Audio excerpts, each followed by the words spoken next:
ঠাকুর পরমহংস শ্রী রামকৃষ্ণদেবের গৃহভক্তদের দিব্য আলোচনায় তৃতীয় পর্বে দেবসঙ্গী চ্যানেলের সমস্ত শ্রোতাবন্ধুদের জানায় স্বাগত এবং অভ্যর্থনা।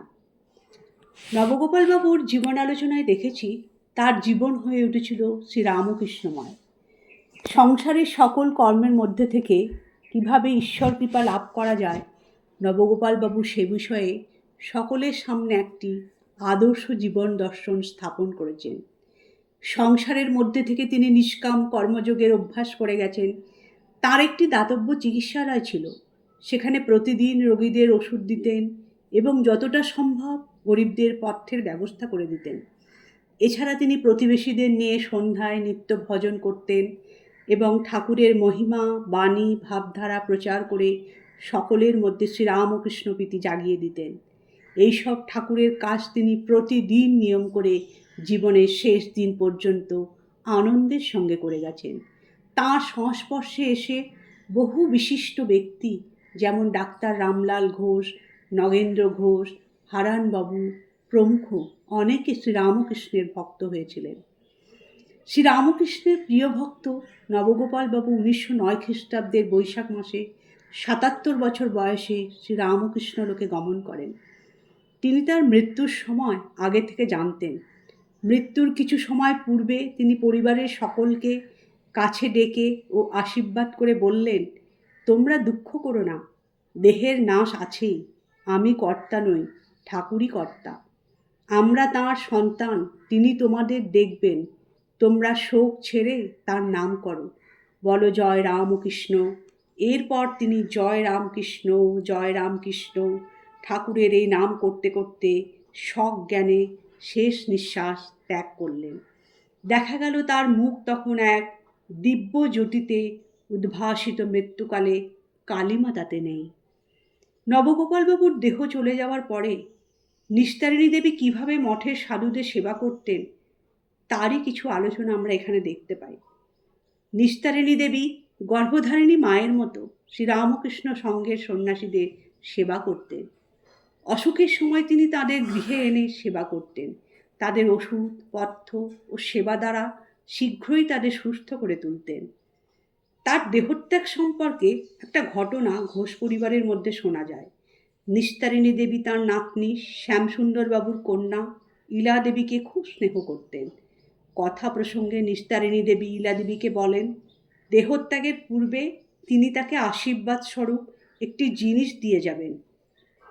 ফলে দেহত্যাগের পূর্বে তিনি ইলা দেবীকে দেখতে চান বলে শ্বশুরবাড়ি থেকে ডেকে পাঠান। ইলা দেবী কাছে আসলে নিস্তারিণী দেবী তাকে আশীর্বাদ স্বরূপ তার বাম হাতটি দেখান ও তার একটি ছাপ নিতে বলেন। এই বাম হাতটি ছিল তাঁর দেবী ছিন্নমস্তার অংশ। তখন ইলা দেবী তার হাতে আলতা লাগিয়ে একটা রুমালের ওপর ছাপ নেন। নিস্তারিণী দেবী তখন তাকে বলেন, যদি কখনো কোনো কারো বিপদ হয় তার মাথায় আমার এই আশীর্বাদের স্পর্শ ছুঁয়ে দিও, দেখবে তাঁর সমস্ত বিপদ কেটে যাবে। সেই রুমাল তারা বহুদিন গচ্ছিত রেখেছিলেন। 1932 খ্রিস্টাব্দের 20 মার্চ নিস্তারিণী দেবী সজ্ঞানে শ্রীরামকৃষ্ণ লোকে গমন করেন। দেহত্যাগের সময় সকল আত্মীয় স্বজন যখন তার পাশে বসে আছেন, তখন হঠাৎ শরীরত্যাগের পূর্বে তার মুখমণ্ডল জ্যোতিতে উদ্ভাসিত হয়ে ওঠে এবং তিনি ঠাকুরের ছবি বুকে জড়িয়ে ধ্যানস্থ হয়ে তার নাম করতে করতে দেহত্যাগ করেন। ভক্তিমতী নিস্তারিণী দেবীর এই অদ্ভুত অলৌকিক দেহত্যাগের সংবাদ বেলুড় মঠে পৌঁছালে স্বামী শিবানন্দজি মহাপুরুষ মহারাজ শুনে খুবই গম্ভীর হয়ে বসে রইলেন। তারপর তিনি বলছেন, এরা সব অসাধারণ লোক, ঠাকুরের লীলা সহচর, যুগে যুগে অবতারের লীলা পুষ্ট করবার জন্য অবতারের সঙ্গে দেহ ধারণ করেন। মা ঠাকুরুন যখন বৃন্দাবনে, তখন একদিন রাধাকান্তের মন্দিরে আরতি দর্শন করতে গিয়ে দেখেন যে নীরদের মা রাধাকান্তজিকে চামর করছেন। পরে সঙ্গের মেয়ে ভক্তদের তিনি বলেছিলেন, আরতির সময় দেখলাম নবগোপালবাবুর স্ত্রী ঠাকুরকে চামর করছে। আহা, তার কি ভক্তি, কি প্রেমই ছিল ঠাকুরের ওপর, ঠিক গোপীদের ভাব। 1902 সালে 18 বছর বয়সে নীরদবরণ ঘোষ নবগোপালবাবুর দ্বিতীয় পুত্র বেলুড় মঠে যোগদান করেন এবং 1914 সালে দীক্ষাগুরু স্বামী ব্রহ্মানন্দের কাছে সন্ন্যাস গ্রহণ করেন। ছোটবেলা থেকেই নীরদের পড়াশুনোর সঙ্গে গান বাজনা ও ছবি আঁকার দিকে খুব ঝোঁক ছিল। পরবর্তীকালে একদিকে যেন তিনি খুব উচ্চস্তরের সুদক্ষ গায়ক হয়েছিলেন, অন্যদিকে তিনি খুব ভালো চিত্রশিল্পী ছিলেন। বর্তমানে রামকৃষ্ণপুরের বাড়িতে গেলে তাঁর আঁকা অনেক অপূর্ব চিত্র দেখা যায়। প্রথম বয়সে তিনি স্বপ্নে দেখা দেবী গায়ত্রী মূর্তির চিত্র আঁকেন।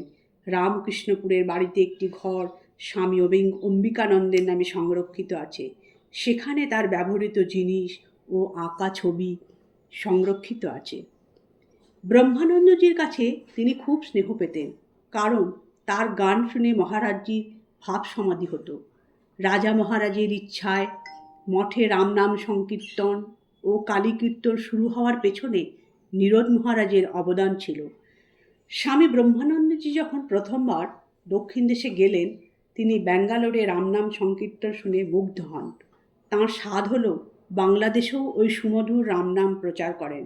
সেই সঙ্গে ত্যাগ ও ভক্তির আদর্শ চরিত্র মহাবীরের পূজা প্রবর্তনের সংকল্প করলেন।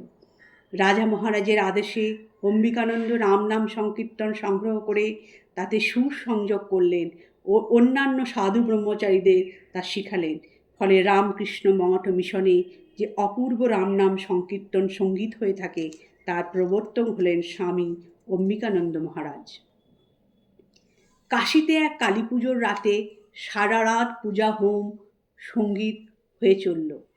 নীরদ মহারাজ ভালো পূজা করতে পারতেন।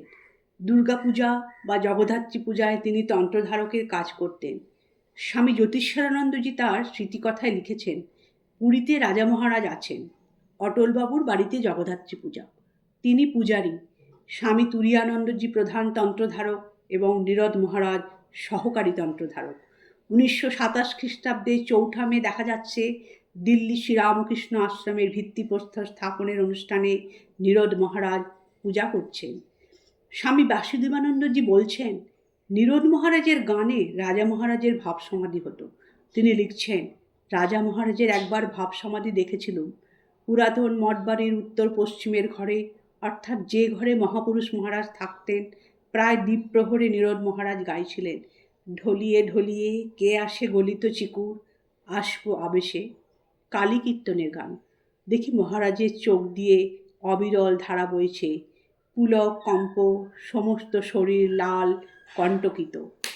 নীরদ মহারাজ বেশ কয়েক বছর পাঞ্জাবে কপুরথালায় ও আলমোড়ায় অতিবাহিত করেছিলেন। সেখানেই তার শরীর ভেঙে যায়। স্বামী শঙ্করানন্দজি মহারাজ তখন বেলুড় মঠের প্রেসিডেন্ট। তিনি নীরদ মহারাজের খুব খোঁজখবর নিতেন, অনেক প্রয়োজনীয় জিনিসও পাঠাতেন। অন্যান্য অনেক মহারাজগণও তার দর্শন ও সৎসঙ্গ করবার ইচ্ছা প্রকাশ করতেন। মৃত্যুর 3 মাস আগে অসুস্থতার সংবাদ পেয়ে তার অপর ভাইরা তাকে জোর করে রামকৃষ্ণপুরের বাড়িতে নিয়ে আসেন সেবার জন্য। কারণ নিস্তারিণী দেবী মঠের অনেক সাধুর অসুখ হলে বাড়িতে এনে সেবা যত্ন করে সুস্থ করে তুলতেন। রামকৃষ্ণপুরের বাড়িতে তিনি 1954 খ্রিস্টাব্দে 30 জানুয়ারি 70 বৎসর বয়সে দেহত্যাগ করেন। আর স্বামী অম্বিকানন্দজির যে লোকান্তরের খবর, সেটা যুগান্তর পত্রিকায় প্রচার করা হয়েছিল। 30 জানুয়ারি সন্ধ্যা 5:35 সময় ভগবান শ্রী শ্রী রামকৃষ্ণদেবের মানসপুত্র শ্রীমৎ স্বামী ব্রহ্মানন্দজির অন্যতম প্রধান শিষ্য শ্রীমৎ স্বামী অম্বিকানন্দজি হাওড়ায় তাহার পৈতৃক ভবনে নশ্বর দেহ ত্যাগ করলেন। দেহ ত্যাগকালে তার বয়ঃক্রম হয়েছিল। ঠাকুর মা তার ভক্তদের অভয় দিয়েছিলেন, অন্তিম সময়ে তারা এসে সঙ্গে করে নিয়ে যাবেন। নবগোপালবাবু, ভক্তিমতী নিস্তারিণী দেবী এবং অম্বিকা মহারাজের স্মৃতিচারণায় শেষ যাত্রায় আমরা তার প্রত্যক্ষ প্রমাণ পেলাম। সমস্ত প্রতিবেদনে আমার সঙ্গে থাকার জন্য সমস্ত দর্শক বন্ধুদের জানাই আন্তরিক ধন্যবাদ। ঠাকুরমা স্বামীজির চরণে প্রণাম জানিয়ে আজকের পর্ব এখানেই শেষ করলাম। পরবর্তী পর্বে ঠাকুরের পরম গৃহীভক্ত সাধু নাগ মহাশয়ের দিব্য জীবন স্মৃতিচারণা করব। ধন্যবাদ।